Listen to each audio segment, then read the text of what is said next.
Good morning to all my dear students. మరి ఈరోజు మనం స్కూల్ అలాగే ఇంటర్మీడియట్లో అలాగే డిగ్రీలో కూడా ఉండే కామన్ టాపిక్ ఆర్టికల్స్ టాపిక్. మరి ఆర్టికల్స్ గురించి తెలుసుకుందాం. ఆర్టికల్స్ అనేవి రెండు రకాలు.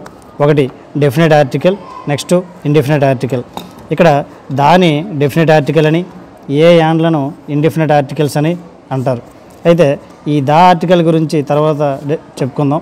First let us discuss about indefinite articles. Sir, indefinite articles two types మనందరికీ తెలిసిందే, ఏ అండ్ యాన్. అయితే a an articles are used based on sounds. అంటే సౌండ్స్ని బేస్ చేసుకుని మన ఏ యాన్ ఆర్టికల్స్ని యూజ్ చేయాల్సి ఉంటుంది. అయితే ఇంగ్లీష్లో మనకి టూ టైప్స్ ఆఫ్ సౌండ్స్ ఉన్నాయి. ఒకటి వొవెల్ సౌండ్స్, రెండవది కాన్సోనెంట్ సౌండ్స్.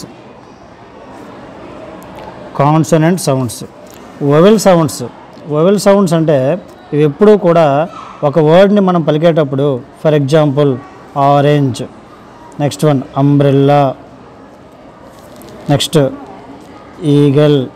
చూడండి, ఈ ఆర్టికల్స్లో సింపుల్గా అలా అర్థం చేసుకోవడం అనేది, ఒక వర్డ్ని మనం ప్రొనౌన్స్ చేసేటప్పుడు, ఫర్ ఎగ్జాంపుల్ ఆరెంజ్, ఈ స్టార్టింగ్ సౌండ్ అనేది ఏమొస్తుంది, మనకి ఆ అనేది వస్తుంది.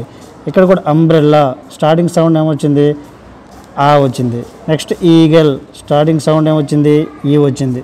ఎప్పుడైనా ఒక వర్డ్ని మనం ప్రొనౌన్స్ చేసేటప్పుడు స్టార్టింగ్ లెటర్ సౌండ్ అనేది ఆ నుంచి అవులోపు ఏదైనా ఒక అక్షరంతో స్టార్ట్ అయితే అటువంటప్పుడు యాన్ అనే ఆర్టికల్ని యూజ్ చేయాలి. Okay, right. Next consonant sounds ఎప్పుడూ కూడాను ఒక వర్డ్ని మనం ప్రొనౌన్స్ చేసేటప్పుడు, ఎగ్జాంపుల్ చూడండి, boy, girl, table, for example. So consonant sounds అంటే ఒక వర్డ్ని మనం ప్రొనౌన్స్ చేసేటప్పుడు స్టార్టింగ్ సౌండ్ అనేది కా నుంచి బండీరా లోపు ఏదైనా ఒక అక్షరంతో స్టార్ట్ అయితే అటువంటప్పుడు ఏ అనే ఆర్టికల్ని యూజ్ చేయాలి. Example bye, what is the starting sound, బా, సో ఏ. నెక్స్ట్ గర్ల్ అనేది కా నుంచి బండీరాలోపు ఉంది కాబట్టి కాన్సోనెంట్ సౌండ్, అటువంటిప్పుడు ఏమి రాయాలి, ఏ రాయాలి. Next table, what is the starting sound, టా అంటే కా నుంచి బండీరాలోపు ఉందంటే కాన్సోనెంట్ కాబట్టి ఏమి రాయాలి, ఏ. అయితే మైండ్లో మీరు గుర్తుంచుకోవాల్సింది సింపుల్గా ఏంటంటే, ఎప్పుడైనా ఒక వర్డ్ని మనం పలికేటప్పుడు స్టార్టింగ్ సౌండ్ అనేది ఆ నుంచి అవలోపు any one of the following letter, వాటిలో ఏదైనా ఒక లెటర్తో స్టార్ట్ అయితే ఇలా యాన్ రాసుకుంటాం. నెక్స్ట్ ఈ యొక్క వర్డ్ని మనం ప్రొనౌన్స్ చేసేటప్పుడు స్టార్టింగ్ సౌండ్ అనేది కా నుంచి బండేరాలోపు ఏదైనా ఒక లెటర్తో స్టార్ట్ అయితే అటువంటప్పుడు ఏ ఆర్టికల్ని యూజ్ చేయాలి. Okay, thank you one and all.